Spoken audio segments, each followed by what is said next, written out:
오늘이 스승의 날이라서 개인적으로 더 의미 있는 하루이기도 해요. 저 이작을 사랑하고 응원해 주시는 분들께 깊이 감사합니다. 우리가 세상을 함께 살아가며 밖으로 나설 수 있는 시원한 용기, 또 안으로 파고들 수 있는 따뜻한 온기를 서로 나눌 수 있도록 저 이작은 내일도 최선을 다하겠습니다. 오늘 스승의 날에 구운몽을 다시 읽는 이 시간이 구독자 여러분들께 오늘 제가 드릴 수 있는 사랑이며 깨달음이길 소원합니다. 구운몽은 사실 저 이작이 박사학위 논문을 쓰고 싶어서 읽고 또 읽었던 작품이에요. 그런데 제가 현대문학 전공자이다 보니 학교 안에서는 더 이상 연구할 만한 기회와 여건이 갖추어지질 않아서 대단히 아쉬웠던 소설입니다. 구운몽의 작가 김만중을 표면적으로 살펴보면 왕족이고 양반으로서 대단한 사대부 집안의 자손이지만 그 속을 들여다보면 아버지 김익경은 인조 때 중국 호란으로 일찍 순절했고, 유복자로 태어나 홀 어머니가 길을 쓰고 서책을 구해서 아주 엄격하고 반듯하게 키워내려고 애썼답니다. 16살에 과거 시험에 1등으로 합격하여 관리가 되었고 암행어사를 역임했고 대사원의 자리까지 올라가지만 단파 싸움의 희생양으로서 관직을 박탈당하거나 탄핵되었죠. 툭하면 감옥살이요. 툭하면 유배당하기 일쑤였으니 참 한이 많고 불우했습니다.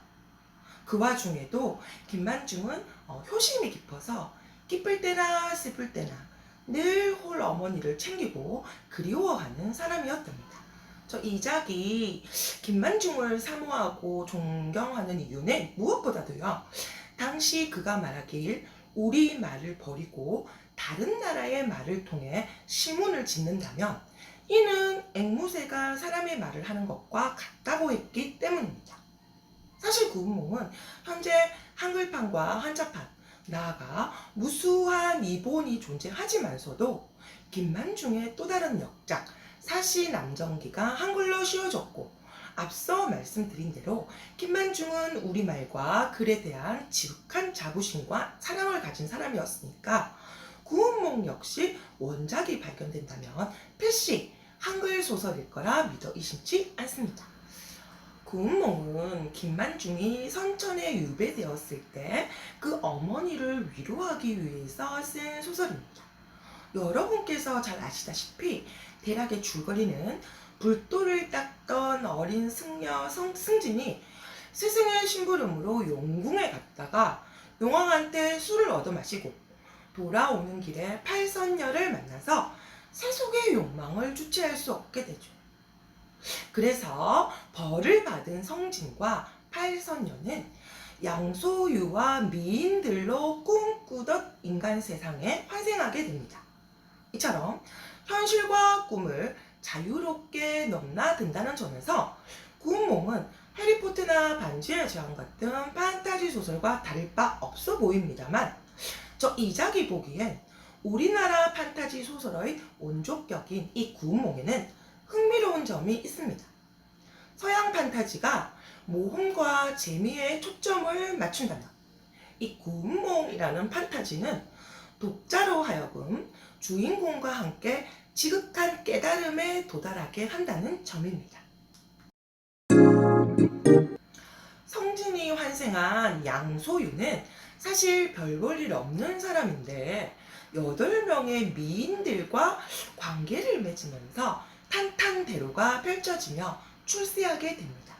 마침내 8명의 절세 미인들을 부인 혹은 첩으로 두고 행복하게 살던 양소유는 이 모든 것이 부질없음을 깨닫고 불도를 구하고 성진으로 돌아가게 됩니다. 팔선녀 역시 성진을 따라 불도에 귀의하게 된다는 결말이죠. 예나 지금이나 남성들의 로망은 미인을 차지하고 출세하는 데 있는가 봅니다. 김만중은 당시 조선 사회의 사대부 욕망을 구운몽으로 그려낸 겁니다. 그런데 말입니다, 또 하나 흥미로운 점이 인간 세상에 미인으로 환생했던 그 팔선녀 말입니다. 이 여자들은 저마다 미모뿐만 아니라 성품이나 실력이 뛰어난 아주 개성적 인물인데 희한하게도 스스로 혹은 서로서로 청거하면서 양소유의 출세기를 돕고 처가 되거나 첩이 됩니다. 즉 양소유를 중심으로 한 집안에 모여서 각자 제 역할을 찾고 행복을 짓는 여자들이다 이겁니다.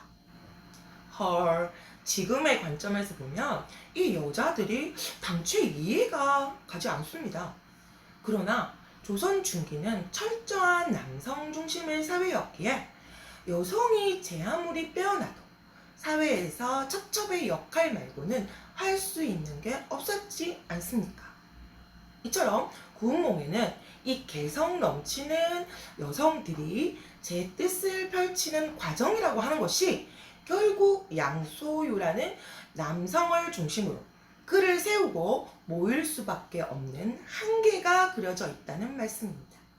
본인의 노력이 아니라 미인들의 도움으로 최고의 자리까지 올라선 양소유가 이 모든 것이 허망하다고 깨달았다면 재색을 겸비한 이 8명의 여자들이 결국 양소유의 첩첩으로 살아가는 것 또한 부질없고 허망한 것 아니겠습니까?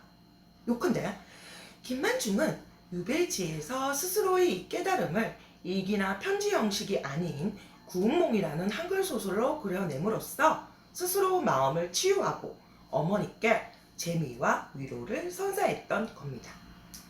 여름을 재촉하는 비가 내리는 스승의 날입니다.